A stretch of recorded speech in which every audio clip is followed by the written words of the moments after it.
আসসালামু আলাইকুম। আমি মোহাম্মদ রেজাল হলাদার আপনাদের সাথে আছি। সুপ্রিয় দর্শক, নবম পে স্কেল বাস্তবায়নে সুপারিশ প্রণয়ন কমিটির প্রথম সভা অনুষ্ঠিত হয়েছে। সুপ্রিয় দর্শক, আজকে আমরা যে বিষয়টি নিয়ে আলোচনা করতে যাচ্ছি তা আপনারা শুনেননি, তবে এই ভিডিওটি সম্পূর্ণ দেখার অনুরোধ রইল, কারণ পে স্কেল নিয়ে সরকারি কর্মকর্তা কর্মচারীদের যে নতুন সুখবর সেটা আপনাদের দিতে যাচ্ছি। ভিডিওটি সম্পূর্ণ দেখুন। নবম পে স্কেল বাস্তবায়নের সুপারিশ প্রণয়ন কমিটির প্রথম সভা আজকে অনুষ্ঠিত হয়েছে এবং এই সরকারি কর্মকর্তা কর্মচারীদের বহুল প্রতীক্ষিত নবম পে স্কেল বা জাতীয় বেতন কাঠামো বাস্তবায়নের লক্ষ্যে গঠিত উচ্চ পর্যায়ের সুপারিশ প্রণয়ন কমিটির প্রথম সভা অনুষ্ঠিত হয়েছে। রোববার 15 ফেব্রুয়ারি বিকেলে আয়োজিত এক সংবাদ সম্মেলনে অন্তর্বর্তী সরকারের প্রধান উপদেষ্টা প্রেস সচিব শফিকুল আলম এই তথ্য নিশ্চিত করেছেন। মন্ত্রী পরিষদ সচিবের নেতৃত্বে গঠিত এই কমিটি মূল জাতীয় বেতন commission 2025, Bangladesh judicial service pay commission 2025 এবং সশস্ত্র বাহিনীর বেতন কমিটির 2025-এ দাখিল করা প্রতিবেদনগুলো পরীক্ষা নিরীক্ষা করেছে। প্রথম বৈঠকে কমিটির সদস্যরা নতুন বেতন কাঠামোর খুঁটিনাটি, আর্থিক সংস্থান এবং বাস্তবায়ন প্রক্রিয়া নিয়ে প্রাথমিক আলোচনা করেছেন। এর আগে গত 21 জানুয়ারি সাবেক অর্থ সচিব জাকির আহমেদ খানের নেতৃত্বাধীন 23 সদস্যের নবম জাতীয় বেতন কমিশন তাদের চূড়ান্ত প্রতিবেদন প্রধান উপদেষ্টা অধ্যাপক মোহাম্মদ ইউনূসের কাছে জমা দেন। নির্ধারিত সময়ের 3 সপ্তাহ আগেই জমা দেওয়া এই প্রতিবেদনে সরকারি কর্মচারীদের জন্য বড় ধরনের বেতন বৃদ্ধির সুপারিশ করা হয়েছে। প্রস্তাবিত কাঠামোগুলোতে সর্বনিম্ন বেতন 8,250 টাকা থেকে বাড়িয়ে 20,000 টাকা এবং সমস্ত কিছু মিলে 40,000 টাকার মতো হবে আসলে, এবং সর্বোচ্চ বেতন 78,000 টাকা থেকে বাড়িয়ে 1,60,000 টাকা কথা বলা হয়েছে, যা মিলে প্রায় সর্বোচ্চ বেতন হতে পারে 3,20,000-এর মতো। আসলে এই যে অর্থ কোথা থেকে আসবে সেগুলো কিন্তু অন্তর্বর্তীকালীন সরকার এগুলো একদম বুঝিয়ে সুঝিয়ে সবাইকে একদম কাগজপত্র রেডি করে দিয়ে গেছেন। আসলে বাংলাদেশে প্রায় আপনার 13 থেকে 14 লক্ষ সরকারি কর্মকর্তা কর্মচারী আছে। এদের বেতন দিতে গেলে বিশাল অঙ্কের একটা টাকা দেওয়া লাগবে। তবে যাই হোক, তাদের তো বেতন পে স্কেলটা দেওয়া উচিত, কেননা আপনারা জানেন যে বর্তমান যে বাজার দর এবং এখন বর্তমানে তাদের যে বেতন কাঠামো তা অত্যন্ত কম এবং নগণ্য বলা যায়।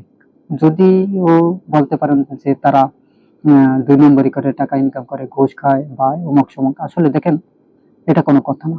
একটা মানুষ যদি তার প্রাপ্য বেতনটা ঠিক মতো পায় তাহলে সহজে কিন্তু কেউই এই ঘৃণিত কাজ করে না, অর্থাৎ ঘুষ খাওয়ার মতো ছোট কাজ কেউ করে না, কারণ জানে যদি ধরা পড়ে ঘুষ, এটা কিন্তু চরম একটা লজ্জার ব্যাপার। যাই হোক, খারাপ খারাপই এবং ভালো ভালোই, এটাই স্বাভাবিক। যাই হোক, আমাদের বহির্বিশ্বের মতো যদি প্রত্যেকটা সরকারি কর্মকর্তা কর্মচারীদের যদি ন্যায্য মূল্য, অর্থাৎ ন্যায্য মূল্যে বেতন দেওয়া হতো, তাহলে কেউই চুরিও করতো না, কেউ ছেঁচড়ামি করতো না, কেউ ইয়েও করতো না, আপনার ঘুষও নিত না।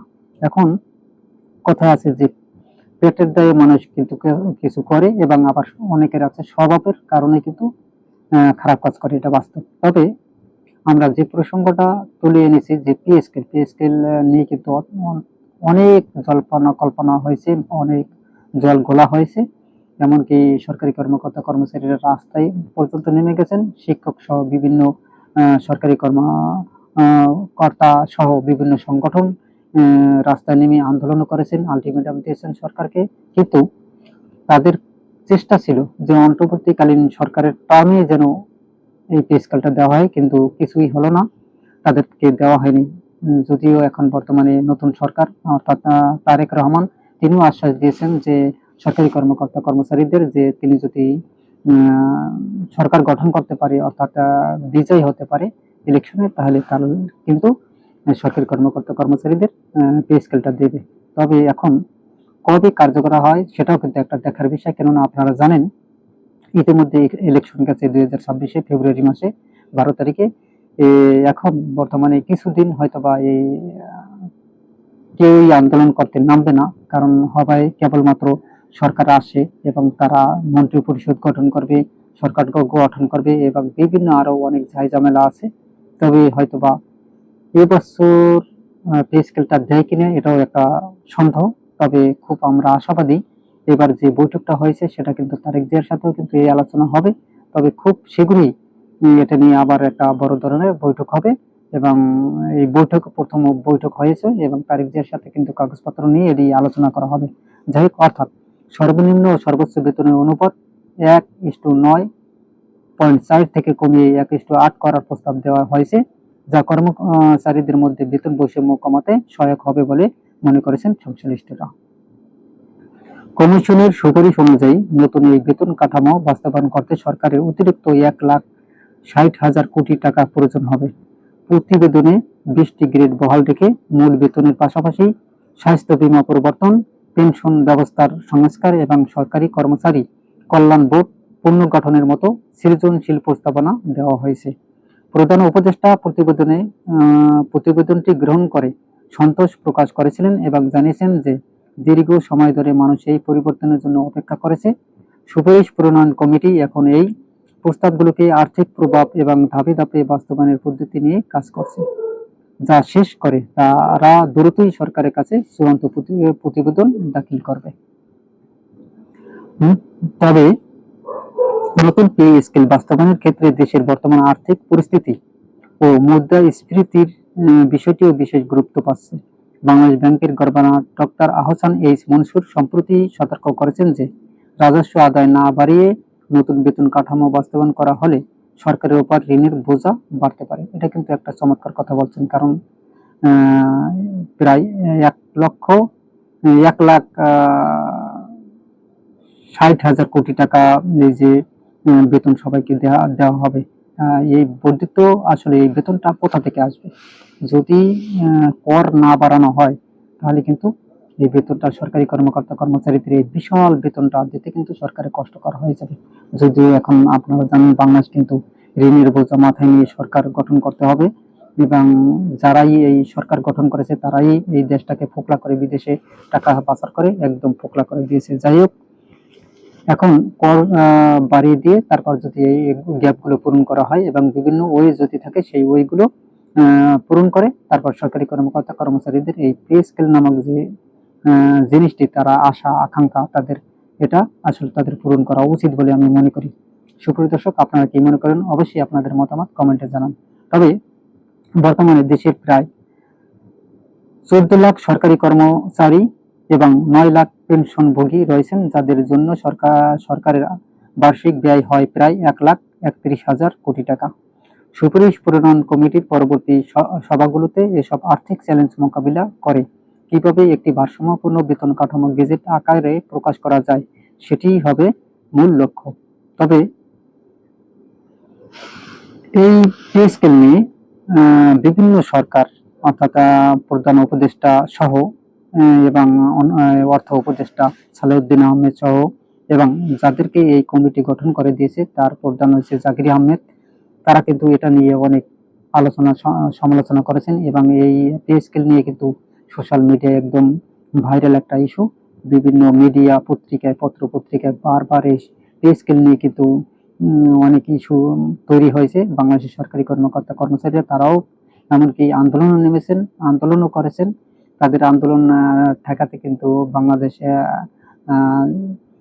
আইন শৃঙ্খলা বাহিনী তাদেরকে কিন্তু প্রতিহত করেছেন, গ্রেনেড এবং সাউন্ড গ্রেনেড তাদের নিক্ষেপ করে এবং তাদের উপর জল কামান ছেড়ে বিভিন্ন ওয়ে এই